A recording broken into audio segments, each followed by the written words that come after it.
Boo, I don't think that's a stick. Hey, welcome back to the Garden Hutch. Today, let's talk about week 40. Let's get going.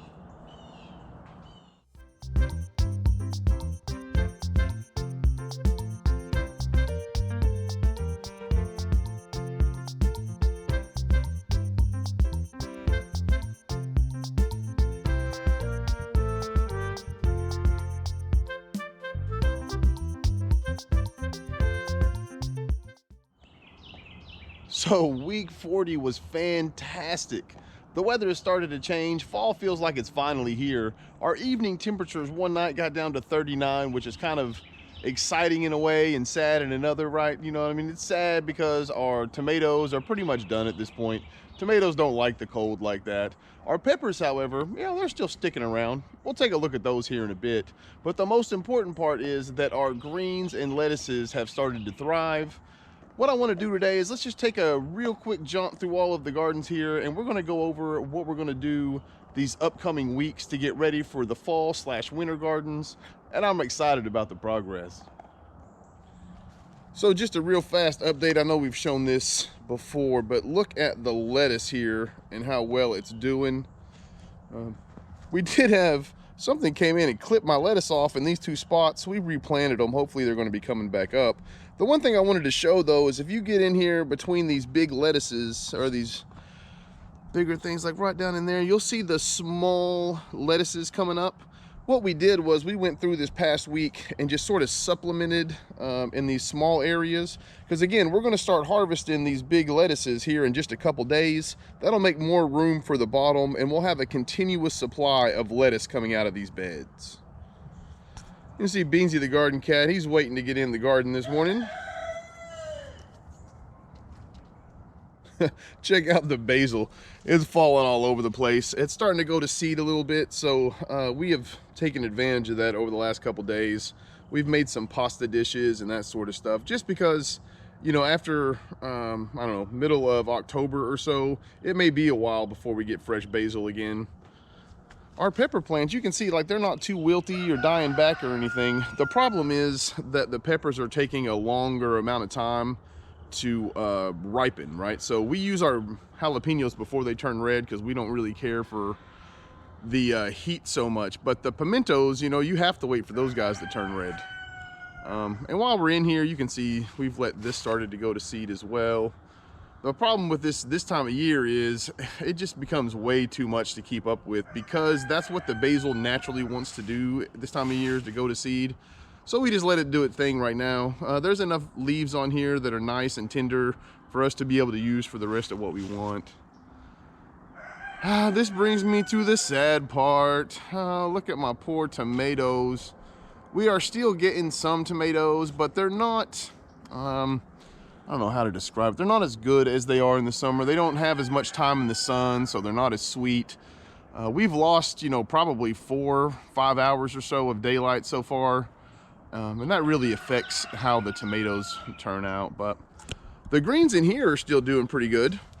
We haven't really harvested a whole lot of them. I've, you know, made a tossed salad here or there. But I would really like to have these mustard greens take off at some point and then just be able to use them inside. The problem is right now that all of this okra is in the way.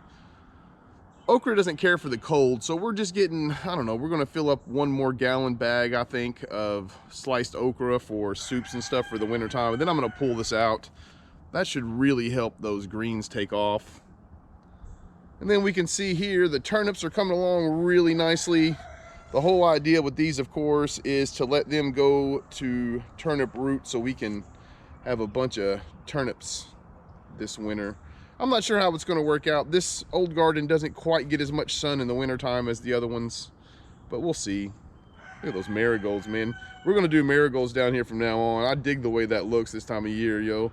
With that color, I relate that orange color with fall and spring. Only the spring, because we do plant a lot of marigolds here. But just real fast before we move on, we're getting pole beans. We're getting quite a few pole beans off of these. That'll probably be a new mainstay for us in the back end of the summertime. We're getting so many that we can have them with our soups. We can also have side dishes. So I'm really enjoying that. I'm not sure how much longer they'll hang on, but you know, we'll find out.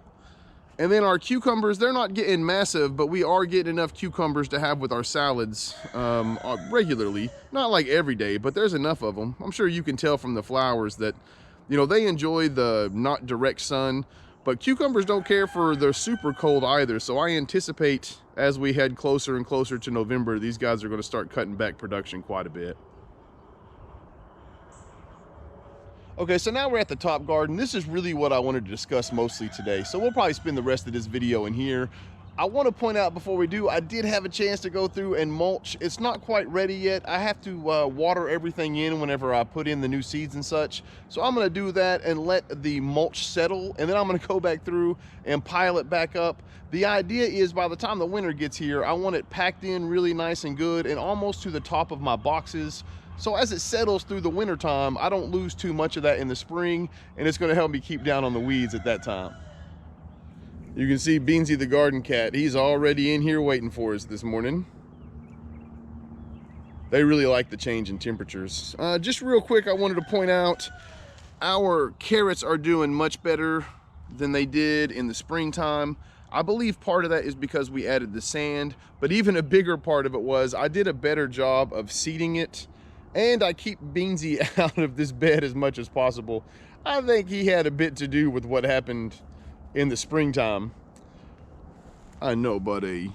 You can see over here our yellow squash plant. It is not enjoying this much at all.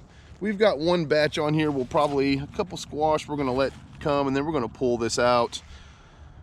Also, the squash, I guess because of the sun, grew into our turnips, and we were hoping to have these for turnip greens, but this week we're just going to pull all of this out and start over. We'll leave turnips down there, of course, but these have also started, believe it or not, to produce quite a bit. Again, just like the other ones though, we're trying to let the last batch of cayennes like go all the way red so that I can put them in vinegar for some spicy vinegar, but they're taking forever to turn red, and we'll look at the pimentos in a minute. They got that same problem. Now, these turnips over here are doing really well, you know, because the squash didn't grow into them and block them out. As I said, these are the other pimentos I was talking about, right? They're not getting quite as big, and they're not ripening as quickly, but I'm holding off that we'll be able to make another batch of pimento cheese before the year is out. I don't know. We're going to see if we get enough of them. My goal would be to try to can them. I've heard you could do that, and that's pretty cool. We don't have a whole lot of room left in the cupboard though. All right, he's not doing much. And then these are the mustard greens. Again, they did pretty good, except for, you can see this little area right there. Beans decided he was going to get in here and take a nap one day, and he killed one of the plants, and this guy over here is kind of struggling. I had to replant him. We're going to see how he does. But overall, you know, if we take these greens with what's in the old garden right now, we can probably make us a dinner of some greens. Look at these bell peppers though. Again, it's the same thing with the peppers, but we're getting a bunch of them. They just don't get the same size this time of year. And it would take forever if we wanted these green peppers. Like the last batch, we let turn colors. We let them go, you know, orange and red and that sort of stuff. But we'll probably just eat these as green peppers, just because I don't know that we have enough sun in the day to change the color on the peppers like they need. Look at all of these basils. I do this every week. Maybe I'll get a seed this time. No whammy. Oh, sad panda. No seed. Oh well. They'll be ready soon enough. And then you can see up here, these tomatoes are doing better than the ones in the old garden, but they're not doing a whole lot better. This bed here, I don't plan on adding anything at all in the fall. So what I'm gonna do is let these basil seeds fall. I'm gonna let the marigolds do their thing in fall, because next year this is gonna be the exact same bed. So instead of having to start my basil and marigolds, I'm just gonna kind of let them self-seed and see what happens. I anticipate that I will have to go through and thin them out.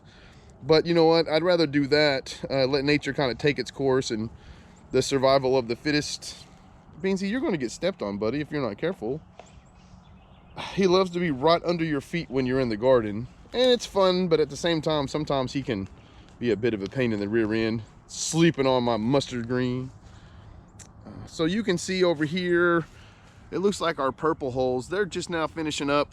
So actually, more than likely today, I will probably come out here and pick whatever purple hulls are ready, and then we'll just cut out the rest of these purple hull plants, because I really want to get in these bottom 2 beds, as we talked about. This one is going to be all turnips. This one will probably be radishes, and that up there will be butter crunch, lettuce. And then, of course, we still have all of these banana peppers. Look at the size of these. I just hit the camera. That was smart, wasn't it? Look at the size of these banana peppers. They're delicious. I did not know this about banana peppers. It goes to show you. But, you know, if you leave them on the plant, they'll turn red. And apparently they get even sweeter that way. So we are trying to leave a few of them. I just simply can't resist coming out here sometimes, though, when I'm making a salad or fajitas or something. And I love banana peppers on almost everything. As always, I appreciate you folks hanging out with me today. If you haven't yet, do me a solid. Hit that thumbs up button down below, the subscribe button. We appreciate it. I hope you folks take care of yourselves. And until next time, peace.